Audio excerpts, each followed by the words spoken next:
Edition ng mga nagbabagang balita.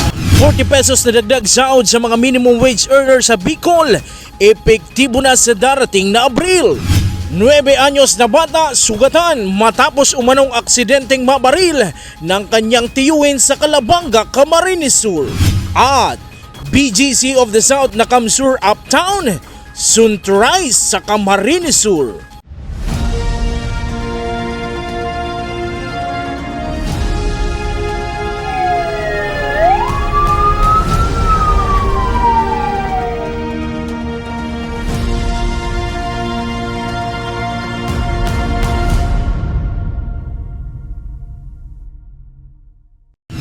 Magandang gabi, narito ang mga may init na balita sa Camarines Sur.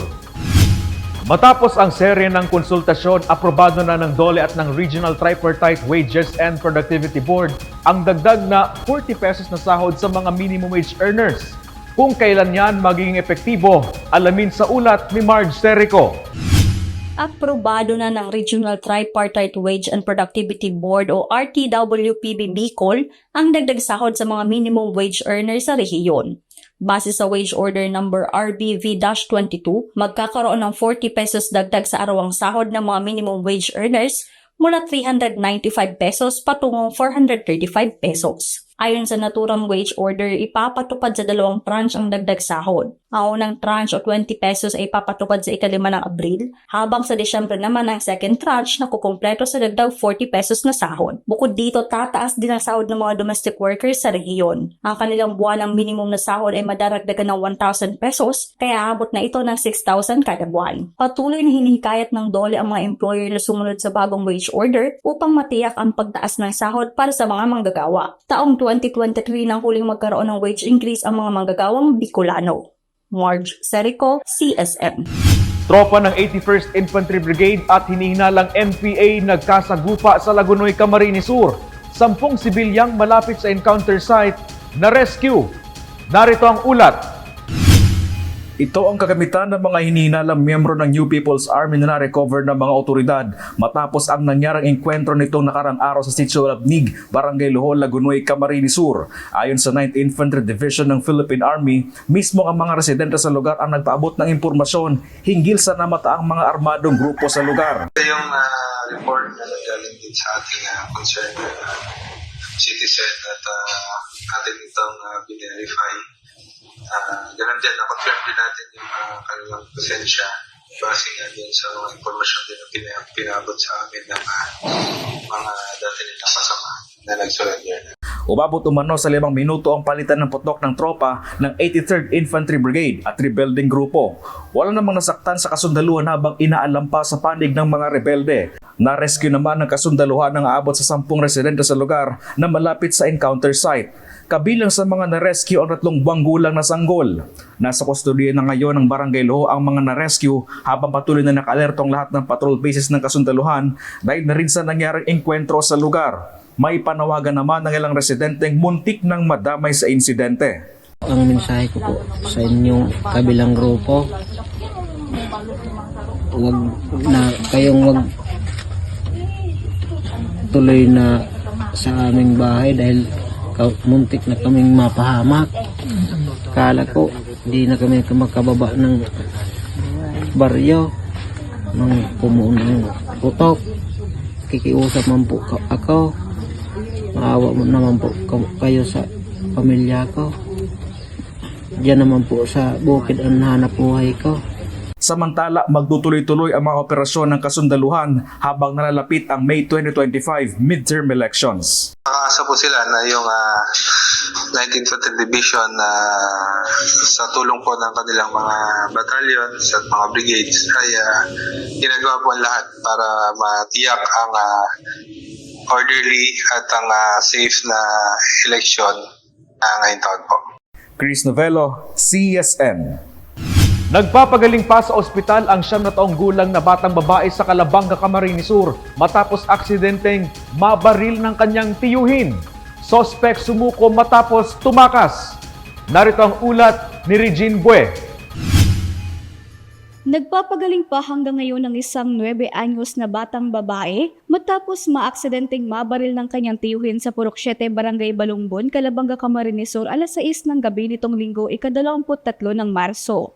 Ayon sa Calabanga Pulis, batay sa salaysay ng mga nakasaksi, naglilinis di umano ng baril ang sospek na kinilalang si Franco, 32 taong gulang, nakatira sa nasabing lugar nang hindi sinasadyang makalabit nito ang gatilyo ng baril. Binili niya na siguro matagal na panahon niya nabiril at hindi niya masyadong nagagalaw. And plinano niyang linisan sa araw na yun at aksidente naman na siguro nakaligtaan niya na may laman pala. And aksidente pumutok at hindi niya naman sinasadyang tamaan yung kanyang pamangkin. Dagdag pa ni Sargento Sadya, tumakas di umano ang sospek pagkatapos ng insidente. Pero makalipas rin ng ilang oras ay sumuko lang rin naman ito sa otoridad. Agad naman na naidala sa Bicol Medical Center sa Naga City ang biktima para sa atensyong medikal. Liwat naghahagad kami sa Indoning ning tabang, as in nakikihagad kami ni nakamu makisumaro sa panahon niya ng eleksyon na likayanta ang mga siring na mga pangyayari. Samantala, nagsumite naman ng affidavit of no interest of file criminal charges sa ngaman ng sospek, ngunit hindi pa rin ligtas ang sospek sa batas dahil pwede itong makasuhan dahil sa walang kaukulang dokumentasyon sa baril at paglabag sa Comelec gun ban. Regine Bue, CSN. Nagpapatuloy ang konstruksyon ng Camsur Uptown na hango sa Bonifacio Global City ng Metro Manila. Ngunit mas higit pa, alamin ang feature sa Camsur Uptown sa ulat ni Marge Serico. Nagpapatuloy ang konstruksyon ng Global City sa Pili, Camarines Sur na kung tawagin na Camsur Uptown. Ayon kay Camarines Sur 2nd District Representative Alray Villapuerte, ito ang BGC of the South o masigit pa dahil sa mga centralized na mga pasilidad sa lugar na malapit sa iconic Capitol Building ng Camsur. Ay, baka nga mas maganda pa sa BGC to kasi una-una malapit sa airport, may tourist destination. Hindi malapit sa Manila, ibig sabihin maganda ang hangin. Alam ko, kaya nating higitan pa yan. 44% ng Camsur Uptown ay office and mixed use, 14% naman ay hotel and resorts, residential na may 10%, 7% sa digital campus, 6% wellness facility and retail, at 8% ay logistics. Ayon pa sa mambabatas, ito rin ang magiging vibrant new center sa Bicol. Bilang isang visionary leader na isinusulong ang jobs of the future sa mga kabataan, kasama sa mga i-establish sa Camsur Uptown ang information technology facilities kung saan magiging itong sentro ng technology and economic growth. Sa katunayan ay ongoing na ang pagpapatayo ng Smart School at Camsur School of Arts and Culture na institusyon para sa mga kabataang nais maging music artist, pintor, artista at iba pa. Yung Kapitolyo ongoing, yung School of the Future ongoing, School of the Arts and Culture ongoing, yung mall gagawin in 3 months. So, konti pa pero at least nangyari na. Magdadala din daw ito ng trabaho at oportunidad hindi lang sa mga taga-Camsur, maging sa mga kalapit na lugar, dahil na rin sa itatayong mga negosyo, dahil na rin sa mga nag-pledge na international investors sa Camsur, gaya ng Veragon Technologies, investor mula Norway, Denmark at iba pa na nagsisentro sa Camsur bilang investment technology at manufacturing hub sa buong bansa. Marge Serico, CSN.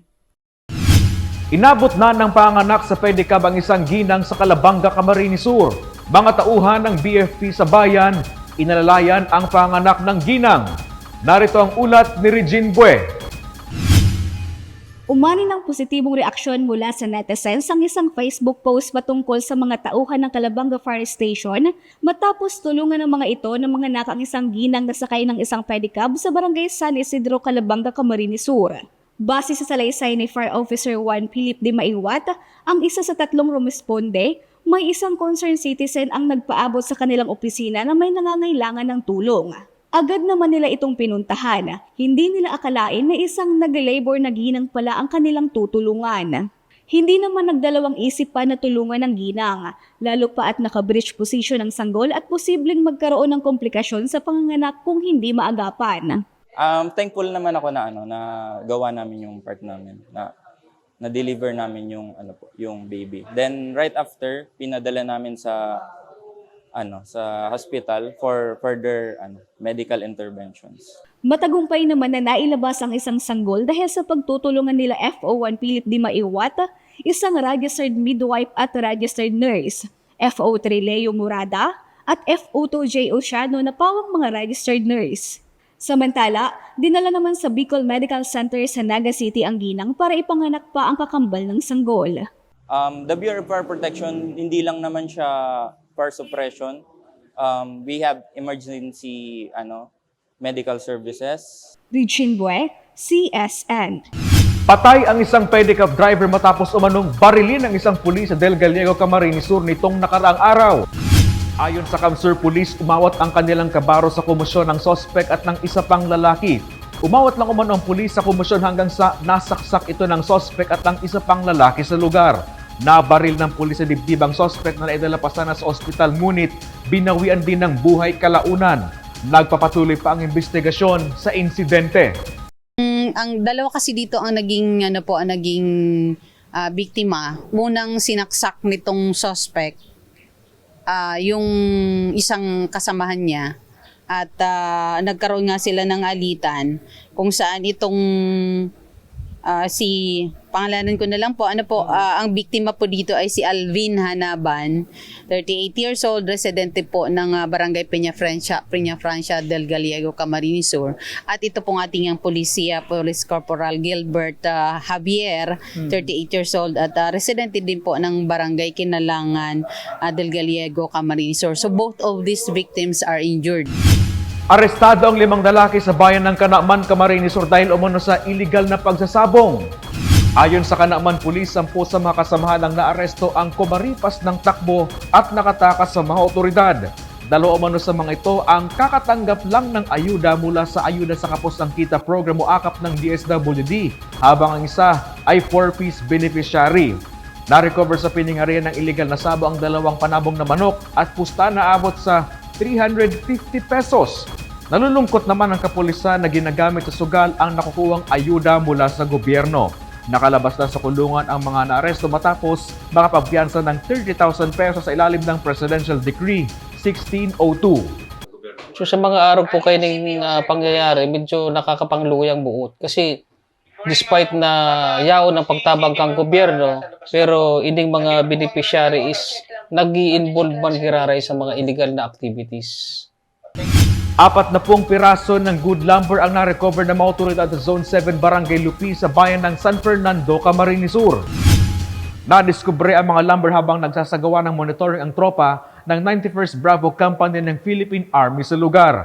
Ayon sa mga otoridad, maaring inabandona ang naturang lumber na pinaniniwala ang illegal na pinutol. Agad naman itinurn over sa DNR ang naturang mga lumber para sa karampatang aksyon.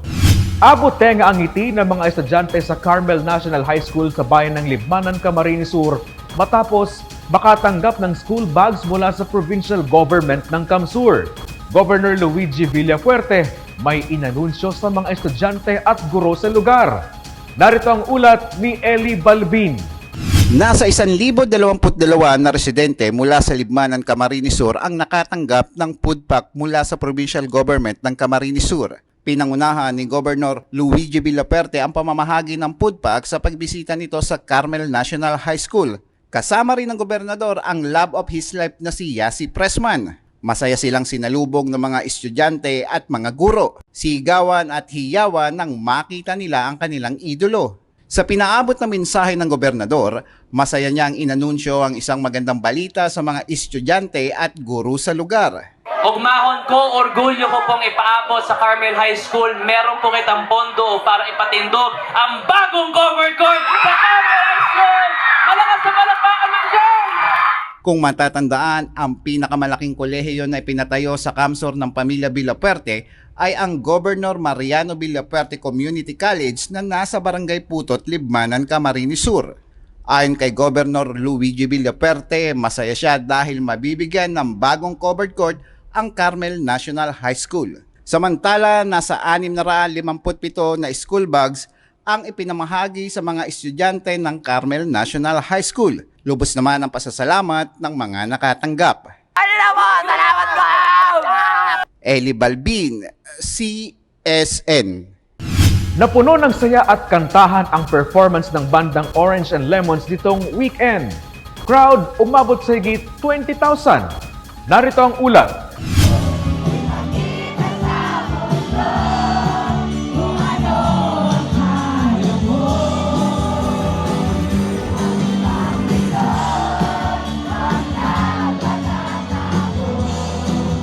Pangmalakasang throwback ang hatid ng 90s band na Orange and Lemon sa Naga City sa kanilang performance sa Himig for the Love of 3D, hatid ni Kuya Nonoy Villafuerte Magtoto. Paglabas at opening song pa lang ng banda ay hindi magkamayaw ang crowd at nakikanta sa pop rock band.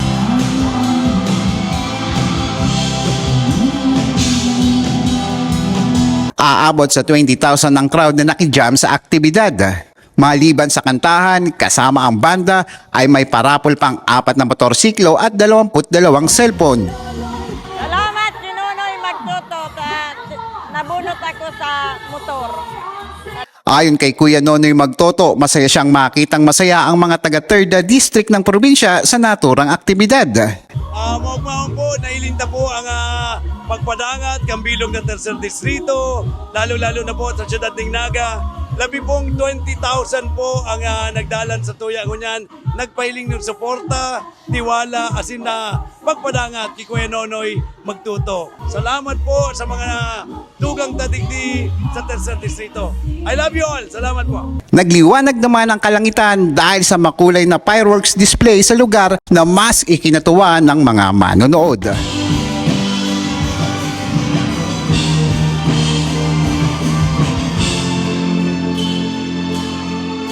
Eli Balbin, CSN. At yan ang mga mainit na balita ngayong araw sa Camarines Sur. Kami ang Kamsur News. Ako po si Chris Novello. Diyos mabalo sa pagtitiwala.